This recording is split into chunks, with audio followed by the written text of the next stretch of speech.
say that if they'd have just released the trailer earlier, this wouldn't be happening. To which I say, bullshit, because Marvel did nothing wrong. Absolutely nothing wrong. This whole build-up was started by online bloggers on clickbait comic book nerd sites posting that they had an inside source at Marvel that told them it was going to be dropping on a certain day. Then a competing site's blogger would post and say that they had an inside source and they're telling them that it won't drop until this other day. And it just turned into like this clickbaity blogging pissing contest that resulted in people receiving death threats. Like, look, I get it. It's an exciting time to be living as a comic book fan. We're living in the golden age of comic book movies right now. But Marvel doesn't owe us anything. And apparently this trailer was going to be released on Wednesday, but with the day of mourning for ex-President George Bush Sr., they didn't want to release it out of respect. So, yeah, there was a lot of communities, and like on Facebook, I saw it on Instagram, I saw it on Twitter, comicbook.com, comic book resources, cosmic, but whatever, like so many websites hyping up, oh yeah, it's releasing this day. Oh yeah, it's releasing on this other day. Oh no, it's going to release on this day. And it just caused so many mentally unstable people to lash out. And one of those people was an interviewer from CNN who from like back in April or something, March or April, interviewed the Russo brothers about what the movie subtitle was going to be called. And he straight up asked them, hey, is it going to be called Endgame? To which the Russo brothers said, no, it wouldn't be. And so he reported it because he interviewed them. And he reported it like, oh, it's not going to be called Endgame. It's going to be called something else. And all these other news outlets, well, I say news, but all of these other nerd comic book, whatever you want to call them, websites with bloggers and journalists ran with it because that's what the news was. It was what was reported. That's what the Russo brothers said. Now, because it's going to be called Avengers Endgame, that initial interviewer for CNN was getting death threats. He was getting, like, it's mind-boggling, the mental instability and the toxicity of this fan base. It's not even just this fan base. It's like Star Wars. It's in video games. It's in comic books, like outside of the movies.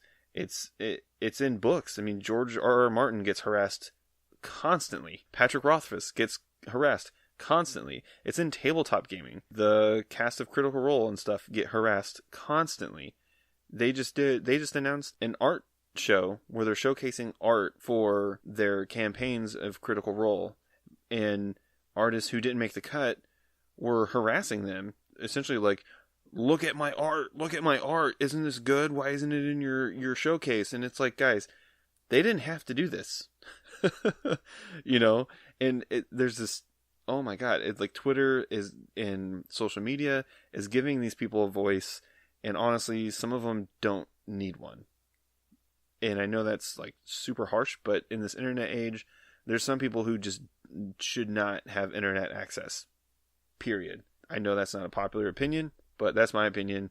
There's some people who just don't need internet access. So, the subtitle, like I said, they went with Endgame, which I was fully anticipating, despite that interview with the Russo brothers saying that it wouldn't be. I thought it was cool whenever it was rumored that it was going to be Annihilation. Not so much for the name, but more of like it was going to follow the Annihilation storyline. But like I said, I think Endgame is a good subtitle. I know there are some people who are upset on that Discord channel that I mentioned before when I was discussing all this Marvel stuff. The title, and so many people were like, well, there's not a comic book series called Endgame, so it's not relatable to comic fans. They're pandering to the non-comic fans. I don't get that sentiment. I mean, I kind of do, because they had Civil War, Age of Ultron, Winter Soldier, First Avenger, Infinity War, yada, yada, yada. So maybe this being different could speak to the Russo brothers and Marvel possibly doing something new with these characters, not sticking with the Annihilation story arc, but what if they do something different? So the Annihilation story arc, people are anticipating, is like where Nebula, like they all get together, they overpower Thanos, they defeat him, Nebula gets the gauntlet, and she tries to fix what he did. And she just goes overboard because she's so mentally unstable, she's so emotionally unstable, and she just screws so much stuff up. The theory was that that's what it was going to that was what was going to happen, and then essentially Nebula was the villain at the end, and that the Avengers and all of the good guys were going to have to team up with Thanos to defeat Nebula and go from there. I feel like what they might be doing will be different, but I'll touch on that in a little bit. So we got to see Clint Barton again. He isn't Hawkeye anymore in this movie. He's now Ronin, which Ronin, which I actually think it's actually pronounced Ronin, Japanese. Not to be confused with Ronan the Accuser, which is spelled Ronan. So anyway, but I'm digging his costume. It looked wicked cool. I felt like they really nailed his transition from Hawkeye to Ronin. So the beginning of the in-game trailer shows Tony Stark starving and slowly suffocating on a derelict ship, and he's sending out a message to Pepper Potts as a last farewell. Side note, back when Infinity War came out, they had released a novel that was a follow-up to Infinity War, which that novel is now not canon anymore. But anyway, in the book, Tony Stark sends out a bunch of nanobots with messages in hopes of being rescued. So my personal theory is that one of these gets to Pepper, who now has the rescue suit of armor, which, spoilers, I mean, I'm going to be touching on some spoilers in my theories, so if that's not what you want to hear, probably stop listening. I know that sounds really rude and not really beneficial for my podcast, but if you don't want to hear spoilers, stop right here. So Gwyneth Paltrow had actually tweeted a picture out. I think it was actually a couple pictures, but they've since been deleted, but I'm sure you could find them on the internet if you want to. But it's her, and one of them's in a mocap suit and another in a costume that resembled a suit of armor. So it's highly theorized and speculated, and this is my theory as well, that it's possible that that armor suit is the rescue armor. Another possibility would be Valkyrie and the Asgardians coming and saving Tony, but I feel like that would involve way too many hurdles and hoops to jump through for him to be like, oh yeah, I know Thor. So I don't see that as a possibility. My last possibility, kind of grim and dark, is that it's nobody. No one comes to save Tony, and that his death could serve as the linchpin of what sets in motion of the team essentially getting back together. I mean, and there's also the possibility it's Captain Marvel, because I don't think they really want to show us too much of Captain Marvel, since we don't get to see her movie yet. Like, we haven't seen her movie yet. They're still showing, I mean, they just showed a trailer for it. That's also another possibility. Complete possibility. It could be Captain Marvel. So in one scene, we see security video footage of Scott Lang, and he's all, hey, it's me. I fought with you guys a couple years ago at an airport. And Captain America asks if it's old footage, which a lot of people are like, oh man, it's totally like a live footage. Like, that's Ant-Man, he's back. But I think it's supposed to be a misdirection of it being live video, because there was an Instagram post, and I can't remember for the life of me who posted it. I haven't been able to find it since, but they zoomed way in on that video footage, and they took a still shot of it, and in the top left, it basically showed that it was archive footage. So it was archived, which means that it was old. It was old footage. My theory is that Ant-Man has found a way to jump through time, and with the events of Ant-Man and the Wasp, with the mention of essentially time travel, I don't think that this is too far of a stretch. when I was discussing this in that Discord channel, someone asked me how his van would have gotten in the past with him, because in that footage you see his van from the movies, and which I said they were able to shrink down an entire lab and put it into a briefcase.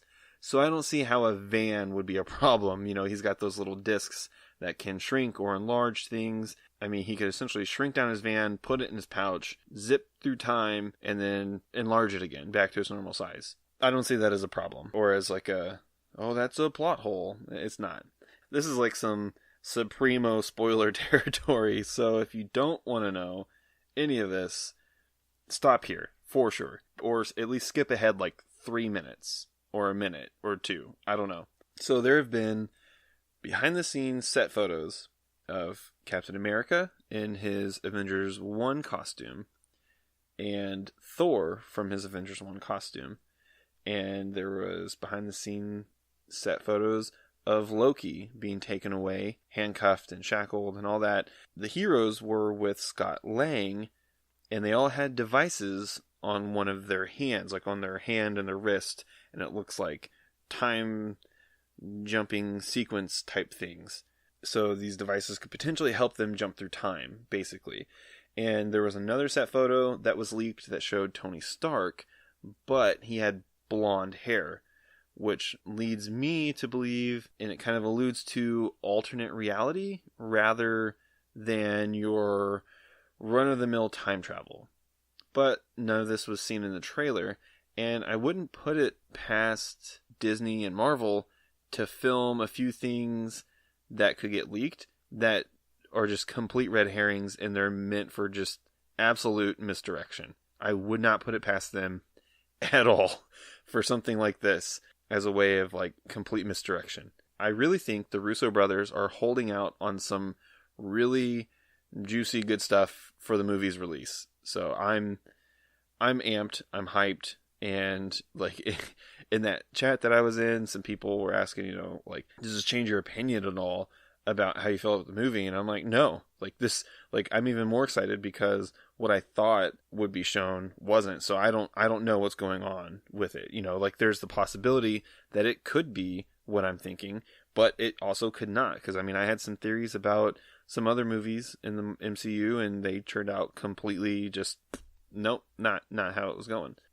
So this is the end of the episode, and I want to do a quick Marvel 2018 wrap up, because this year was a pretty strong year for Marvel in regards to movies and TV shows. A lot of success this year in the Marvel universe, whether it was in the MCU or Netflix or ABC, what have you. A lot of success.